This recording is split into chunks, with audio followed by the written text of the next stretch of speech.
Praise the lord. ప్రియ సహోదరి సహోదరుడా, ప్రస్తుత కాలంలో మనం చూస్తే ట్రాఫిక్ చాలా ఎక్కువైపోయింది కదా.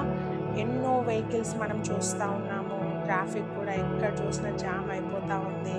చాలా వెహికల్స్ మనం రోడ్స్ పైన చూస్తూ ఉన్నాం. కార్స్, ట్రక్స్, అదేవిధంగా యాక్సిడెంట్స్ కూడా మనం చాలా చూస్తూ ఉన్నాము.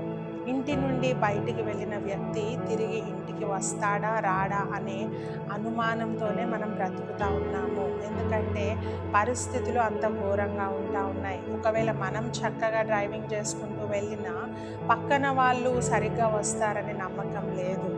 సో అటువంటి భయంకరమైన స్థితిలో మనం ఉంటా ఉన్నాము. రీసెంట్గా ఒక భయంకరమైన యాక్సిడెంట్ జరిగింది. ఎర్లీ మార్నింగ్ 6 o'clock ఒక కారు నిల్చున్న ట్రక్ కిందికి వెళ్ళి దూసుకుంటూ వెళ్ళిపోయింది. ఇద్దరు భార్యాభర్తలు, నూతనంగా పెళ్ళైన జంట, వాళ్ళిద్దరు కూడా అక్కడే మరణించినట్లు మనం చూస్తూ ఉన్నాము కదా. అంటే బయటికి వెళ్ళిన వ్యక్తి, ప్రయాణం అవుతున్న వాళ్ళు ఇంటికి తిరిగి వస్తారనే నమ్మకము లేదు. అటువంటి భయంకరమైన రోడ్ ప్రమాదాలు మనం చూస్తూ ఉన్నాము. సో కాబట్టి ఎప్పుడైతే మనం బయటికి వెళ్తూ ఉన్నామో దేవుని సహాయం మనం కోరాలి కదా. మనం చాలా ఎక్స్పర్ట్స్ అయి ఉండొచ్చు, డ్రైవింగ్లో మనకు చాలా స్కిల్స్ వచ్చి ఉండొచ్చు, మనకంటే బాగా డ్రైవింగ్ ఎవరు చేయలేకపోవచ్చు. కానీ దేవుని సహాయం మనం కోరుకోవాలి. దేవా మాకు సహాయం చేయి, మా మార్గం అంతట్లో తోడుగా ఉండయ్యా, నువ్వు మాకు తోడుగా రండి ప్రభా అని ప్రభు యొక్క సహాయాన్ని మనం కోరాలి. అప్పుడు దేవుడు మనకు తోడై ఉంటాడు. మన రాకపోకలందు ఆయన మనకు తోడై ఉండి తన హస్తాన్ని తోడుగా ఉంచి సేఫ్ జర్నీ మనకు అనుగ్రహిస్తాడు. మనం అడగకపోతే, ప్రార్థించకపోతే అర్థం ఏంటంటే, దేవా నీ సహాయం నాకు అవసరం లేదు, నా సొంతగా నేను చేసుకోగలను, నాకు డ్రైవింగ్ స్కిల్స్ ఉన్నాయి, నేను చక్కగా డ్రైవ్ చేయగలను, దేవుని సహాయం నాకు అవసరం లేదని మనం ఇండైరెక్ట్గా చెప్తున్నట్టు. కాబట్టి ప్రార్థన చేయడం ఎప్పుడు కూడా మర్చిపోవద్దు. మరణము తప్పించుట యెహోవా వశము అని వాక్యం చెప్తా ఉంది. ఈ లోకంలో మనం మరణం నుండి తప్పించబడాలంటే ఏ మానవుడు మనల్ని తప్పించలేడు, ఏ వైద్యుడు మనల్ని తప్పించలేడు.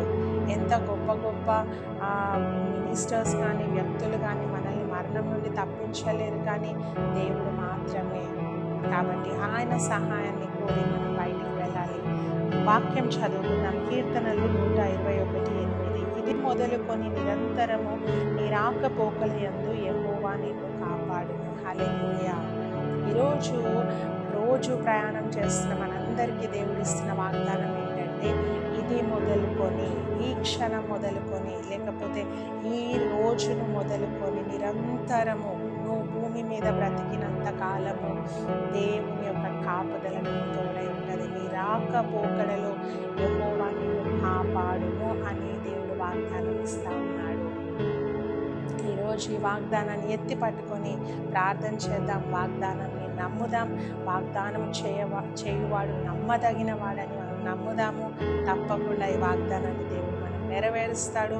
మన రాకపోకడలో ఆయన తోడుగా ఉంటాడు. తన క్షేమాన్ని మనకు దయచేస్తాడు. ప్రార్థన చేసుకుందాం. మహాపరిశుద్ధుడా, మహోన్నతుడానికి వందనాలు, స్తుతులు, స్తోత్రములయ్యా. మా రాకపోకడలో మాకు సహాయం చేయండి ప్రభా. తండ్రి, నిజంగా ప్రతిరోజు మేము ప్రయాణమై వెళ్తూ ఉన్నామయ్యా. జాబ్స్లో, స్కూల్స్ కానీ, ఎడ్యుకేషన్ విషయంలో, అదేవిధంగా కాలేజెస్కి ప్రభా, ఎన్నో పనుల మీద మేము బయటికి వెళ్తూ ఉంటాం, ఇంటికి వస్తూ ఉంటాం ప్రభా. మా రాకపోకడలో మీరు తోడుగా ఉండండి. మా ప్రియులు ఎంతమంది అయితే ఈ వాక్యం చూస్తూ ఉన్నారో ప్రభా, వారందరి జీవితంలో మేలుని దయచేయండి, నీ క్షేమాన్ని దయచేయండి. వాళ్ళు వెళ్తుండగా వస్తుండగా నీ క్షేమము, నీ కాపుదల, నీ దక్షిణ హస్తము బిడ్డలకు తోడుగా ఉంచండి. మార్గ మధ్యంలో ఎటువంటి అపాయము, ఏ కీడు వారికి సంభవించకుండా నీ మంచి దూతల్ని ప్రభ వారికి కావలిగా ఉంచండి. వారి పాదములకు రాయి తగలకుండా తండ్రి వారు తమ చేతుల మీద ఎత్తి పట్టుకుంటారని నీ వాక్యం చెప్తా ఉందయ్యా. తండ్రి, నీ మంచి దూతలను మాకు కావలిగా ఉంచి ప్రతి అపాయం నుండి, ప్రతి కీడు నుండి తప్పించి ప్రభా, మీరు మాకు చక్కటి ఆయురారోగ్యాలను దయచేయమని వేడుకుంటా ఉన్నాను. నా వాక్యము మా అందరి జీవితంలో ఫలింపచేయమని, వర్ధిల్ల చేయమని యేసు నామములో అడిగి వేడుకుంటున్నాం తండ్రి. Amen. God bless you all.